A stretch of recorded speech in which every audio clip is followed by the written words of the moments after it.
হয়েছে ক্ষমতায় না গিয়ে অনেকে ক্ষমতার দাপট দেখাচ্ছে, প্রশাসনিক কু করার চেষ্টা করছেন। আগামী নির্বাচনে চলে বলে কৌশলে কেউ কেউ আমরা শুনতে পাই বিভিন্ন জায়গায় বসে ষড়যন্ত্রের জাল বুনছেন।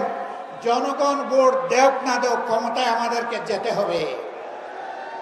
বন্ধুগণ, বেলা শেষ, দিনও শেষ, ওই সূর্য ডুবে গেছে।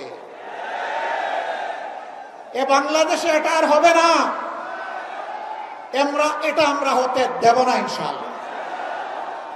আমরা তরুণ যুবকদেরকে জিজ্ঞেস করতে চাই, যাদের বয়স 35 কিংবা তার নিচে, তিনটা নির্বাচনে ভোট দিতে পারো নাই, অর্থাৎ সারা জীবনে একটা ভোট দিতে পারো নাই।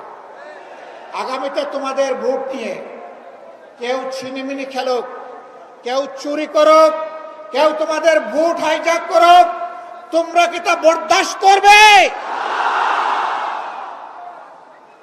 আমরা তোমাদেরকে কথা দিচ্ছি, তোমাদের ভোটের পাহারাদারি করার জন্য আমরাও যুবক হয়ে সেদিন তোমাদের সাথে একইভাবে লড়ব ইনশাআল্লাহ।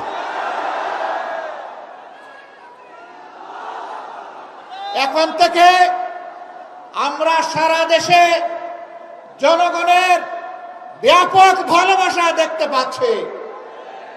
এই ভালোবাসায় ঈর্ষান্বিত হয়ে মনের জ্বালায় অনেকে আমাদের ব্যানার, ফেস্টুন, প্লেকার্ড, আমাদের পোস্টারগুলো ছিঁড়ে খান করে ফেলছে।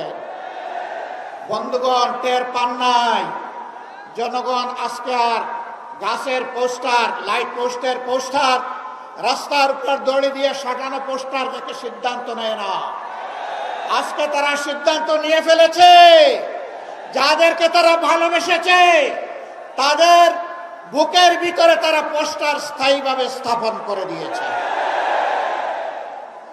রাস্তার পোস্টার ছিঁড়তে পারবা, বুকের পোস্টার ছিঁড়তে পারবা না।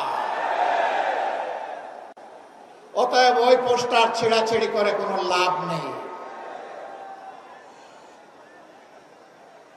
দিশাহারা হয়ে, হতাশ হয়ে, ক্ষুব্ধ হয়ে চূড়াগলিতে কেউ যদি হাঁটার চিন্তা করেন, তাহলে প্রয়োজনে আরেকটা 5 আগস্ট অনুষ্ঠিত হবে ইনশাআল্লাহ। যেই 5 আগস্ট সন্ত্রাসকে, ফ্যাসিবাদকে তাড়িয়ে দিয়েছিল, সেই 5 আগস্ট প্রয়োজনে আবার রুখে দেবে ইনশাআল্লাহ।